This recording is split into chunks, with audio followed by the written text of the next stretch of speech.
Bien, esta es la segunda parte de la presentación de la intensidad del entrenamiento y la variabilidad de los parámetros de control. En esta voy a hablar de la resistencia, la primera fue sobre la fuerza, y como les había dicho antes, lo que voy a desarrollar corresponde al libro Preparación Física para el Fitness y el Deporte de Rendimiento, una mirada revisionista, el capítulo 2, que es el material de estudio de mis cátedras en la licenciatura de Educación Física de la Universidad FASTA. Si no lo tienen y les interesa descargárselo gratuito, allí les dejo el link. En el primer video, retomo un poquito las primeras imágenes, les mencioné que la intensidad del entrenamiento es parte de los componentes de la magnitud, así como la duración, el volumen, la frecuencia y la pausa, y que es el grado de esfuerzo del sujeto frente a un entrenamiento. Les comenté también la importancia de tener parámetros de control para prescribir dicha intensidad. Obviamente es incorrecto hablar de intensidad en valores tan relativos como alta, media y baja, y en el particular en la resistencia nos encontramos que en el campo a veces se prescribe corre al 3/4, corre tranqui, ¿no? Absolutamente sin baremos, sin parámetro de control de qué es lo que estoy proponiendo, qué es 3/4. 3/4 para lo que puedo desarrollar en 100 metros, 3/4 para lo que puedo correr en 1000 metros, 3/4 para los 10 kilómetros, 3/4 para un drill en donde paso entre diferentes conos. ¿Cómo mensuro? ¿Cómo sé que el sujeto está corriendo a eso? ¿Qué refiere eso con el gol estándar, el VO2 máximo? ¿Y cómo el sujeto se evalúa para decir, ok, sí, esto es mi 3/4? Es absolutamente incorrecto. Bien, les puse esta imagen también sobre Verjoyansky diciendo que cualquier idiota puede hacer que otro idiota se canse, para reflexionar al respecto, ¿no? Les decía que voy a hablar de la resistencia, este es el segundo video. Lo que voy a iniciar es quizás con lo más conocido, que es la frecuencia cardíaca máxima, la frecuencia cardíaca de reserva, la sensación subjetiva del esfuerzo, y la velocidad asociada al consumo máximo de oxígeno o lo que deberíamos llamar velocidad pico en referencia o en relación a un test. Entonces, si vamos a pensar en el parámetro de control de la frecuencia cardíaca máxima y la de reserva, lo primero que se nos viene a la mente es si la voy a medir o la voy a estimar. Si la voy a estimar, tal vez lo más difundido es la ecuación 220 menos la edad. Creemos que con eso tenemos el camino allanado, cuando en realidad nadie sabe quién propuso esta ecuación originalmente, y lo que debería proponerse quizás como alternativa es la de Inbar y colaboradores, eh, en donde se tiene en cuenta nuevamente la edad, pero hay un factor de corrección. Y además, otro aspecto que deberíamos tener en cuenta, por eso asocié frecuencia cardíaca máxima y frecuencia cardíaca de reserva, es la variabilidad individual. Dos personas de la misma edad no deben, no tienen, de hecho, por qué tener la misma frecuencia cardíaca máxima, porque su experiencia, su trayectoria, su nivel de entrenamiento va a hacer que existan importantes diferencias. Entonces, lo que debemos tener en cuenta, si la medimos directamente a través de un test máximo incremental o si la estimamos a través de la ecuación de Inbar y colaboradores, lo que debemos tener en cuenta en segundo lugar es la ecuación de Carbonen y Borima sobre la frecuencia cardíaca de reserva.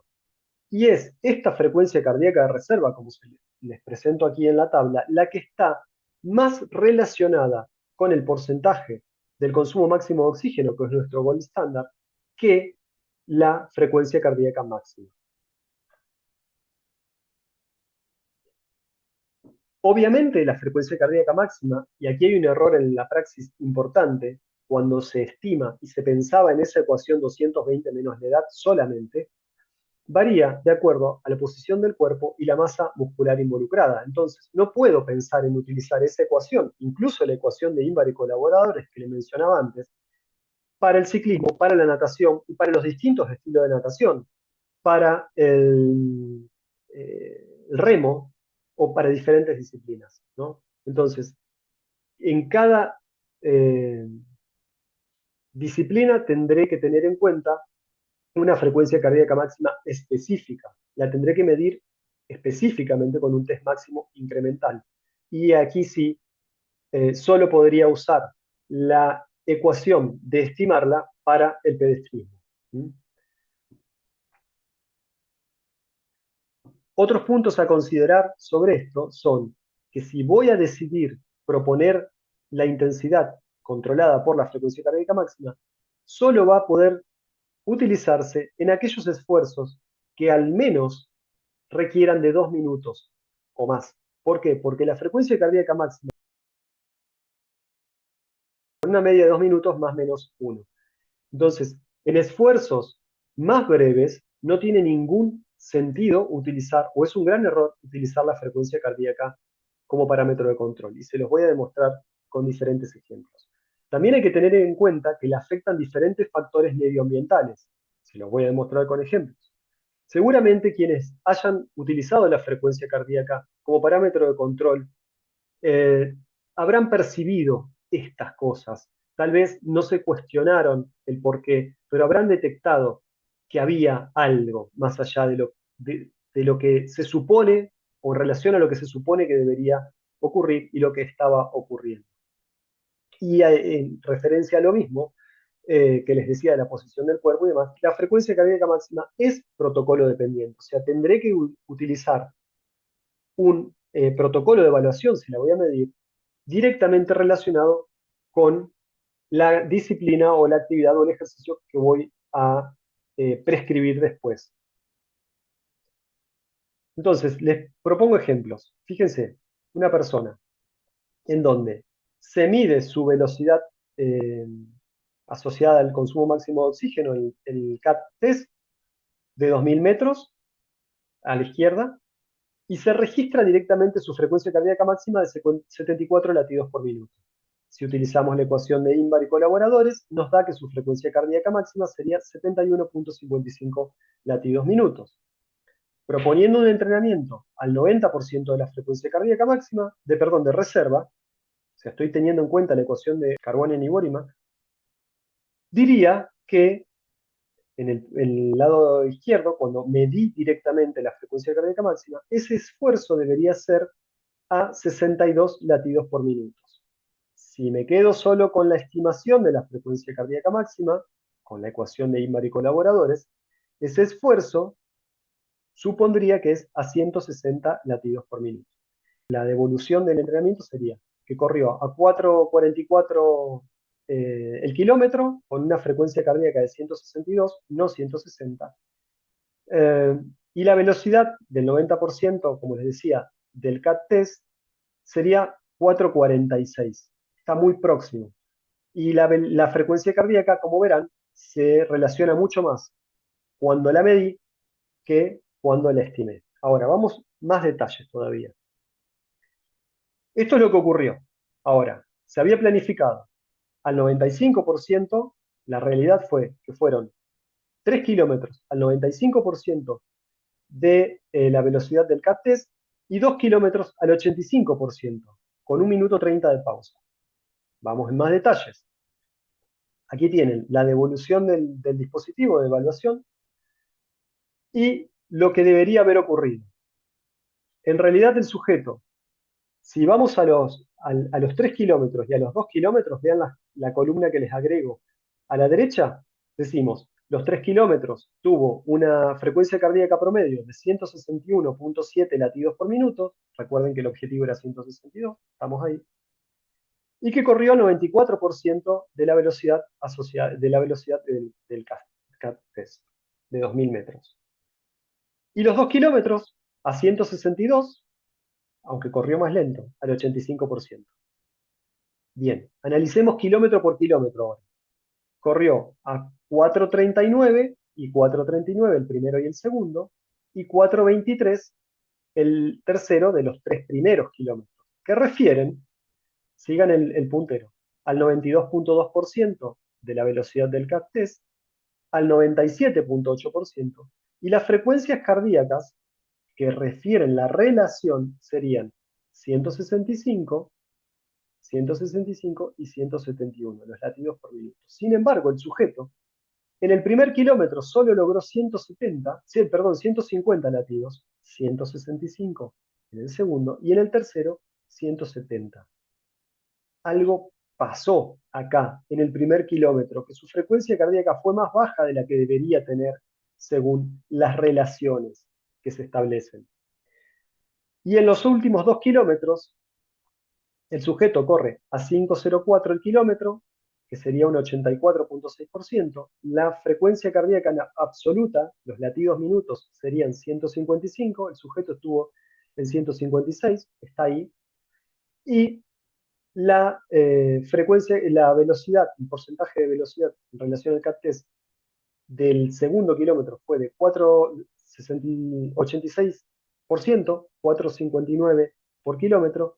La frecuencia cardíaca que se supone está relacionada con este porcentaje absoluta es 157 latidos minutos para este sujeto. Recuerden que las relaciones las estoy haciendo para este ejemplo puntual, pero sin embargo el sujeto se le disparó un poco y se fue a 169 latidos. Hay algo que ocurre al inicio y hay algo que ocurre al final. Vamos en más detalles todavía. Fíjense, acá está la gráfica de la frecuencia cardíaca en rojo y la velocidad de desplazamiento en azul. Los 5 kilómetros a 4,44 a 165. Esto es lo que nos dice la media de todo el trabajo. Notable a destacar, como les había dicho y como proponía Vilat, la frecuencia cardíaca tiende a estabilizarse a partir de los 2 minutos más menos 1. Fíjense acá, 2,05 para ser exactos. La frecuencia cardíaca comienza a estabilizarse. Tiene variabilidad, por supuesto, pero se incrementa y tiende a mantener cierto nivel. También hubo variabilidad de la velocidad y van a ver otros aspectos que analizamos en la siguiente imagen. Y lo mismo ocurre aquí, a los 2 minutos 37 más o menos tiende a estabilizarse, incremental hasta ahí, después más o menos se mantiene. Entonces, el esfuerzo de menos de 2 minutos no puedo tener en cuenta la frecuencia cardíaca. Y cuando digo esfuerzo de menos de 2 minutos, me refiero a parciales de menos de 2 minutos. Es decir, si yo propongo pasadas de 400 metros, la frecuencia cardíaca de 400, de 100, de 50, no puedo tenerla en cuenta como parámetro de control. Voy a estar equivocándome. Ahora, ¿por qué hubo más variaciones? Primero, en alguna medida, y ven los recuadros, hay relación con la altitud. Obviamente, cuando la altitud se incrementa, la frecuencia cardíaca tiende a estabilizar, a dispararse. Cuando la altitud decrece, la frecuencia cardíaca tiende a decrecer. Pero no siempre se ha dado así.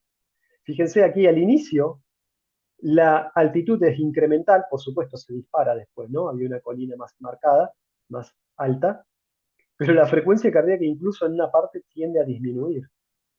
Cuando la velocidad, siga en el puntero, estaba relativamente estable. Después hubo una caída de velocidad. Las caídas de velocidad tienen que ver en esta gráfica en particular con el recorrido donde había curvas, entonces había que disminuir la velocidad, obviamente. De forma contraria ocurre aquí.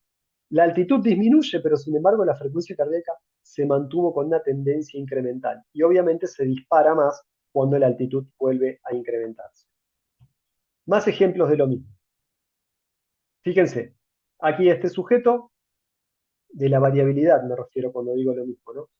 Este sujeto realiza, es la gráfica de 5 series de 250 metros, 45 segundos,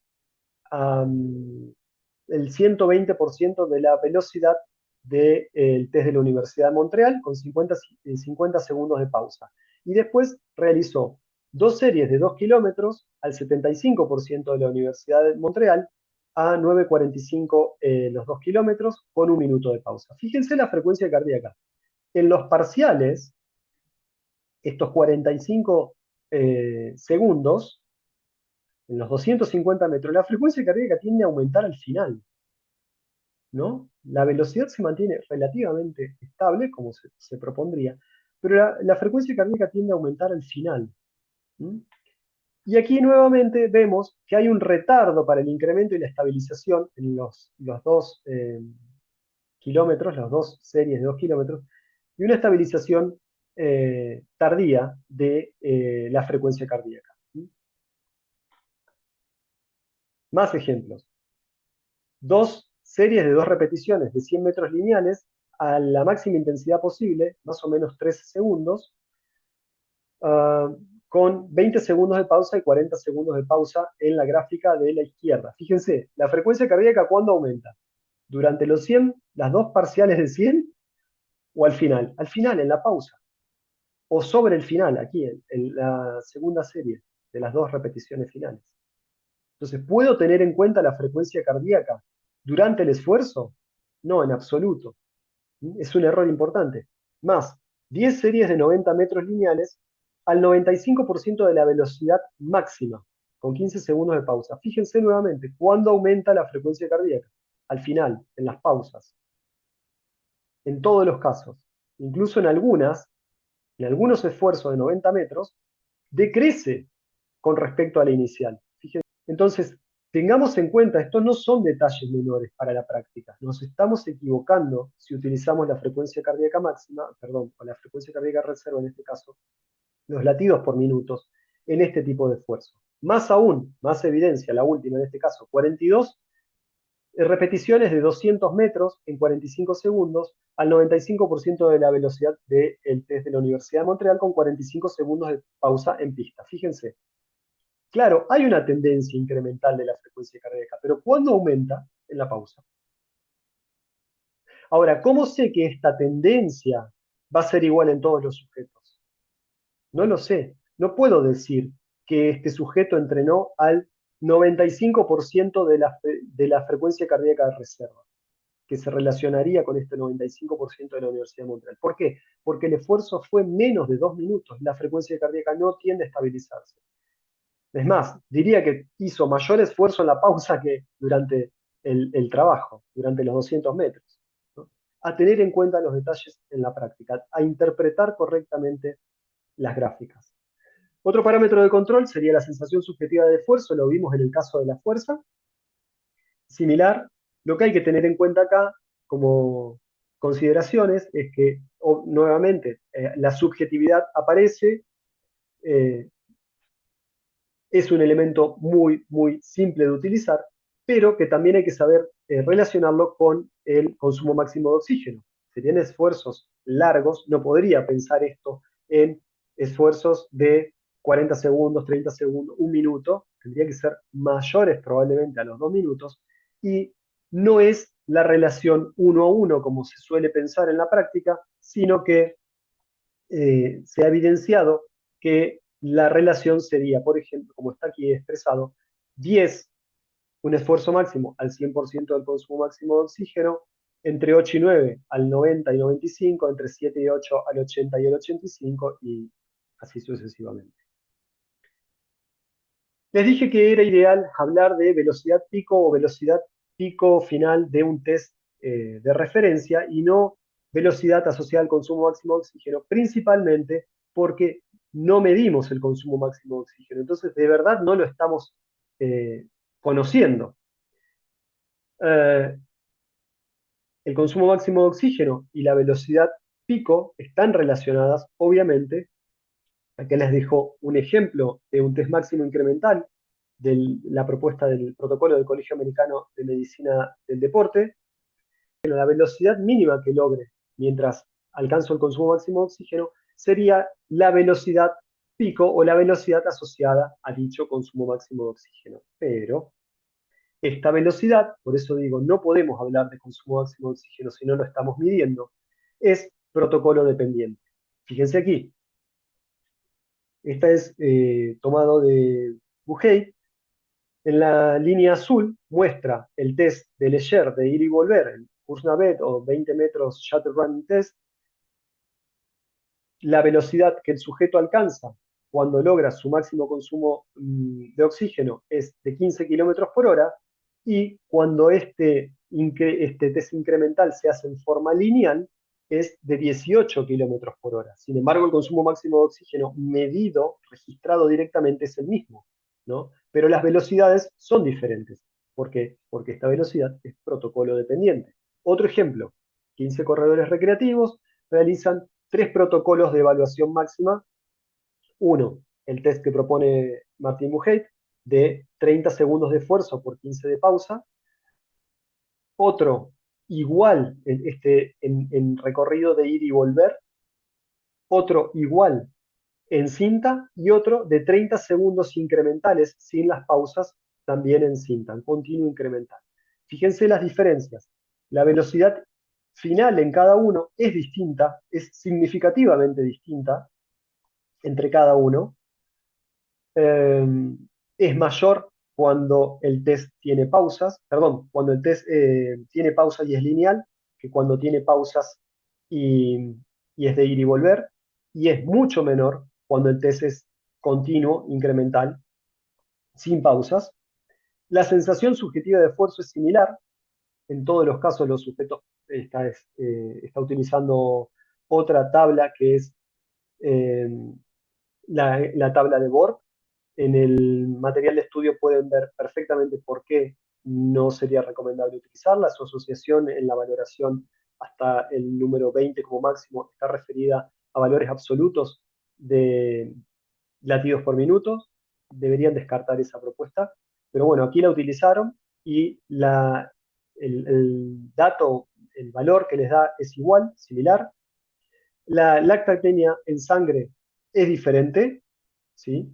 Cuando hay pausas ir y volver es menor que cuando es lineal y tiene pausas, y es menor que cuando es eh, continua, sin pausas. Y la frecuencia cardíaca es significativamente diferente cuando el test es continuo, sin pausas, ¿m? En relación a los otros. ¿Por qué? Porque estos aspectos, la frecuencia cardíaca, como lo hemos visto, y la velocidad final, y en este caso se requiere de elementos para evaluación, pero también les presento la lactatemia, es protocolo dependiente. Puntos a considerar entonces, no hablar de velocidad asociada al consumo máximo de oxígeno, velocidad asociada a el test que proponga, el 30-15 IFT, los 20 metros de ida y volver de Leger, el BAMEVAL, la Universidad de Montreal, el CAT-TEST, el del Colegio Americano de Medicina del Deporte, el protocolo que sea, pero dar referencia de que esa velocidad fue tomada de ese test. Incluso si hablo del CAT-TEST, dar referencia de qué distancia utilicé para el CAT-TEST. Tiene diferentes distancias de acuerdo al nivel de los deportistas. Eh, Tener en cuenta que este test debe ser en relación a las demandas deportivas. No puedo hacer un test lineal y después tratar de aplicar esa velocidad a deportes que no tienen esa dinámica, eh, esa cinética y esa cinemática de esfuerzo, como puede ser el fútbol, como puede ser el básquetbol. Tener en cuenta que si voy a pensar tomarla aún así de un test lineal y la quiero aplicar a un drill en donde hay acciones de ir y volver o cambios de dirección, hay una pérdida de velocidad. Martín Bujay propone un 0.7, perdón, segundos. Habría que ver realmente el sustento científico que tiene esto, es una propuesta que hace él nada más. Y supongo que de acuerdo a la preparación del deportista esto va a variar, a los niveles de fuerza que tenga el deportista esto va a variar, al tipo, al ángulo del cambio de dirección va a variar, entonces lo podemos tener como una generalidad, pero deberíamos respetar siempre la individualidad, y que obviamente no aplica a los deportes donde se utiliza balón y proponga drills con balón. Hay una presentación en mi canal de YouTube específicamente hablando sobre la velocidad pico en los deportes eh, de equipo, de conjunto.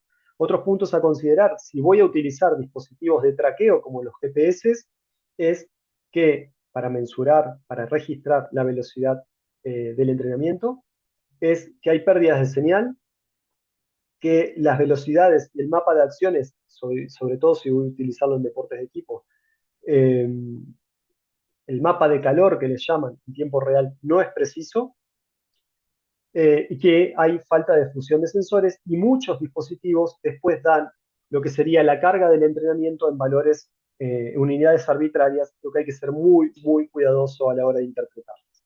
Entonces, lo ideal cuando tenemos dispositivos de traqueo y estamos trabajando con, en este caso les propongo ejemplos de la natación y del pedestrismo, lo ideal sería ver una gráfica de este tipo, ¿no? Esta es una competencia de aguas abiertas en la ciudad de Miramar, en Argentina. ¿Eh? Ese es el recorrido. Y aquí hay otro de un entrenamiento en la ciudad de Colón, ¿no? Esto es lo ideal, lo que nos gustaría ver. Pero lo que suele pasar a veces son cosas como estas. Este es un entrenamiento en Ushuaia, una carrera de trail en Ushuaia, y encontramos detalles como este de acá, que se los amplié. Sí, ¿qué ocurrió acá? No hizo ese recorrido el deportista, hubo una pérdida de señal, ¿no? Entonces, ¿qué nos está midiendo el dispositivo cuando hay pérdidas de señales? ¿Mm? Otro aquí, fíjense, otro entrenamiento de un deportista en otro lugar montañoso y boscoso, un poco alejado, en Suecia, alejado de los centros urbanos donde puede haber antenas. Fíjense que está clarito el camino acá, en blanco, se nota, y la pérdida de señal muestra desde dónde se perdió hasta dónde la retomó el dispositivo. O cosas como estas en la ciudad, ¿no? Esta es una carrera en Comodoro Rivadavia, y el sujeto, un entrenamiento, y el sujeto empezó a hacer zigzag entre los edificios. Acá le amplié la imagen a la izquierda, fíjense, obviamente es un error del dispositivo, por pérdida de señal entre los edificios, ¿sí? Por los edificios.